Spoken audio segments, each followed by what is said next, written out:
خاص طور پر مولا علی یہ لکھواتے رہے ہیں اپنے بیٹوں کو بھی کہ اللہ اللہ فی الایتام، کہ اے میرے بچوں یتیموں سے کبھی بھی غافل نہ ہونا۔ عزادارو یہ اس سے پوچھیں، اس اولاد سے پوچھیں کہ جس کے سر پر اس کا باپ نہیں ہے، جس کے سر سے اس کے باپ کا سایہ اٹھ گیا ہونا، اس اولاد کو پتا ہوتا ہے کہ باپ جیسی نعمت کیا ہے۔ اسی لیے بار بار کہتے تھے نا یتیموں کا خیال رکھنا، کیونکہ اس دنیا میں ایک بہت بڑی نعمت، بہت بڑی ضرورت ہے انسان کی والدین کی شکل میں، تو دونوں میں سے کوئی ایک بھی چلا جائے تو اس اولاد کو پتا ہوتا ہے کہ اس کے جانے سے کتنا بڑا خلا آ گیا ہے جو کہ ختم ہی نہیں ہونا، کیونکہ ان کا نعم البدل ہی نہیں ہے۔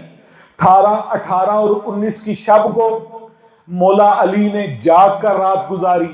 19 کی رات کو مولا علی نے بی بی ام کلثوم کے گھر میں رات گزاری اور رات جاگتے رہے تھے۔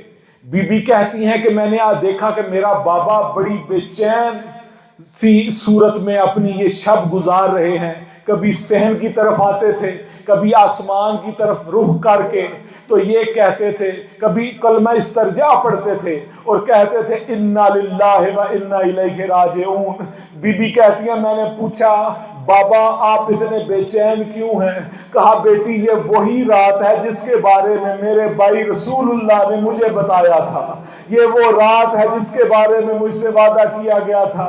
اے بیٹی مختصر کروں تو اتنا یاد کر لو کہ یہ وہ رات ہے کہ جس میں تم نے پردیس میں یتیم ہو جانا ہے۔ اللہ اکبر۔ اس رات کو بی بی زینب یتیم نہیں فقط بلکہ شیعہ یتیم ہو گئے ہیں۔ عزادارو پھر کہتے ہیں کہ بی بی کو یہ اطمینان تو تھا نا کہ بابا ہے، بس تھوڑا سا جملہ بڑھا کر بیان کرتا ہوں کہ بی بی کا اس رات کو جاگنا مجھے ایک اور رات کو جاگنا یاد کروا رہا ہے۔ اللہ اکبر۔ بی بی اس رات جاگی ہوئی ہیں لیکن اطمینان ہے کہ بابا موجود ہے، صحن میں پھر رہا ہے، صحن میں چل رہا ہے، لیکن ہائے بی بی کلثوم ایک وہ بھی رات تھی جو شام غریبہ کی تھی۔ اس رات اور اس رات میں بڑا فرق ہے۔ اس رات آپ نے کیا دیکھا کہ کسی جگہ پر عباس کا لاشا ہے، کسی جگہ پر علی اکبر کا لاشا ہے، کہیں پر اولو محمد پڑے ہوئے ہیں، کہیں پر تن جدا ہے سر سے حسین اور علی کی بیٹیاں سہمی ہوئی ہیں۔ اللہ اکبر، اللہ اکبر۔ میں کہتا ہوں کہ بیویاں بڑی مطمئن بھی ہوگی کہ اس رات یتیم تو ہو رہی ہیں لیکن کسی میں جرت نہیں کہ علی کی بیٹیوں کو کوئی تماچے مارے۔ کوفہ کی ایک یتیم بیٹی تھی، ایک کربلا کی بھی یتیم بیٹی تھی، کوفہ میں کسی کا جرت نہیں تھی۔ کیوں؟ اس لیے کہ حسن موجود تھے، حسین موجود تھے، پردوں کا محافظ عباس وہ بھی موجود تھا۔ عزادارو مولا علی جب کوفہ کی مسجد میں گئے تھے نا، اس لعین نے جب تلوار ماری تو اس زور سے ماری کہ مولا علی کا سر اس طرح سے 2 حصوں میں تقسیم ہو گیا جس طرح قاری قرآن کو کھولتا ہے۔ جلدی سے پڑھ کر عزادارو امام حسن نے مولا کے سر کو آغوش میں لیا۔ دعا کرو جب کسی کے سر پر گرد لگے، سر کو پکڑنے والا، سر کے نیچے ہاتھ رکھنے والا کوئی ہو، مولا حسن نے سر کو اپنی آغوش میں لیا۔ عزادارو یہاں میں رک کر پوچھتا ہوں آپ سے، قاتل نے جب مارا تھا نا وہ کہاں بھاگ گیا تھا؟ کس جگہ پر چلا گیا تھا؟ وہ بھاگ گیا تھا۔ کیوں بھاگا تھا؟ بعد میں اصحاب علی نے پکڑ لیا تھا، لیکن کیوں بھاگا تھا؟ اس لیے بھاگا تھا کہ اس کو پتا تھا کہ علی کے بیٹے موجود ہیں، علی کے بیٹے موجود ہیں، وہ نہیں چھوڑیں گے۔ لیکن میں قربان ہوں کربلا، میں کربلا کے شہید پر قربان۔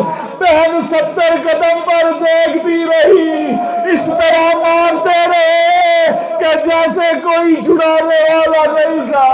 عزادارو مولا حسن نے نماز کو مکمل کیا، مولا علی کے سر کو آغوش میں لیا، مولا حسن نے جلدی سے سر کو باندھا، بعد میں مولا حسین نے قبر کا سہارا دیا۔ محمد حنفیہ پہلو میں تھے، قدموں کو عباس تھامے ہوئے تھے، یہ لے کر گھر کی طرف چلنے لگے، اصحاب پیچھے پیچھے رو رہے ہیں، اصحاب پیچھے پیچھے روتے روتے آ رہے ہیں۔ عزاداروں کہ اچانک علی نے آنکھ کھولی، کھول کے کہتے ہیں حسین، حسن بیٹا میں کہاں پہنچا؟ کہا بابا بس گھر کے قریب ہیں۔ کہا حسن رک جاؤ، حسن رک جاؤ۔ کہا بابا کیوں؟ کہا میرے اصحاب کو قریب آنے دو۔ عزاداروں مولا علی نے اصحاب کو قریب بلا کر کہا میرے اصحاب، علی تم بے راضی، تم سارے چلے جاؤ، اندر نہ آنا، اندر نہ آنا۔ کہا مولا آپ باہر بیٹھ کے ہی آپ کا انتظار کریں گے، آپ کی اعتماداری کریں گے۔ مولا حسن نے کہا بابا یہ ہمارے اصحاب ہیں، آپ کے غم میں بھی ڈھال ہے، بابا ان کو آنے دو۔